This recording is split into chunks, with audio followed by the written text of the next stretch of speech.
मेरा सवाल है ना, कितने बार गुस्से में हम लोग सामने वाले को कुछ ऐसा बोल देते हैं जिससे सामने वाला बहुत हर्ट हो जाता है हम लोग के बातों से, और फिर बाद में ना हमें बहुत बुरा भी लगता है उस चीज को लेके। तो हम उस समय ऐसा क्या करें कि उसको बुरा नहीं बोले या उसके बारे में बुरा नहीं सोचे। तो बहन ने कहा, मेरे भी वही सवाल थे।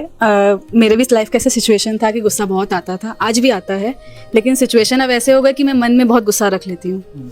उस वजह से मन में रहते रहते वो चीज़ बढ़ जाती है। तो उसका क्या उपाय है? भक्ति मार्ग का एक रूल है, ये तो बात गांठ बांध के रखनी होगी जीवन में, मेरे द्वारा कोई हर्ट ना हो और मेरे द्वारा किसी की इंसल्ट ना हो। यदि ये दो काम करते रहे फिर कितना भी भजन करें कोई लाभ नहीं होने वाला। देखो बेटा, इसमें होता क्या है कि अपने को गुस्सा क्यों आता है। तो पहला तो क्या होता है कि हमको ये लगता है कि उन्होंने मेरे मन के माफिक काम नहीं किया। दूसरी बात ये कि इन्होंने जो किया वो जानबूझ के किया।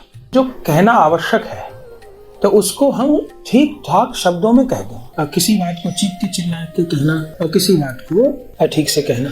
अच्छा, जिस समय क्रोध आता है तो उस समय एक क्या है, हम लोग से गलती हो जाती है, हम उस सामने वाले के सारे सद्गुणों को भूल जाते हैं। तो इसमें उपाय दो हैं। पहला काम तो ये करो, जब गुस्सा आए तो मन से ये कहो कि गुस्सा करूंगी पर आधा घंटे बाद। ठीक, गुस्सा करूंगी पर आधा घंटे बाद, पहला काम।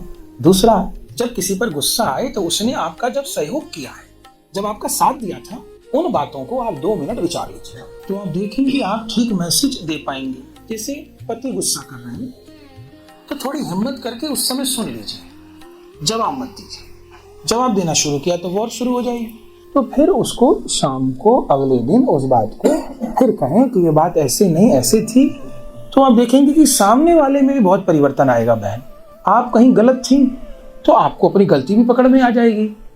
फिर ये देखा जाता है कि सामने वाला गुस्सा कर रहा है पर उसमें मैं कितना भागीदार हूं। क्या मैंने ऐसी परिस्थिति तो उत्पन्न नहीं कर दी, मैं इस परिस्थिति को कैसे टाल सकती थी। तो अपनी कोई कमी है तो वो भी समझ में आ जाएगी, और सामने वाले की कमी को आप अच्छे शब्दों में बता पाओगी तो ठीक रहेगा।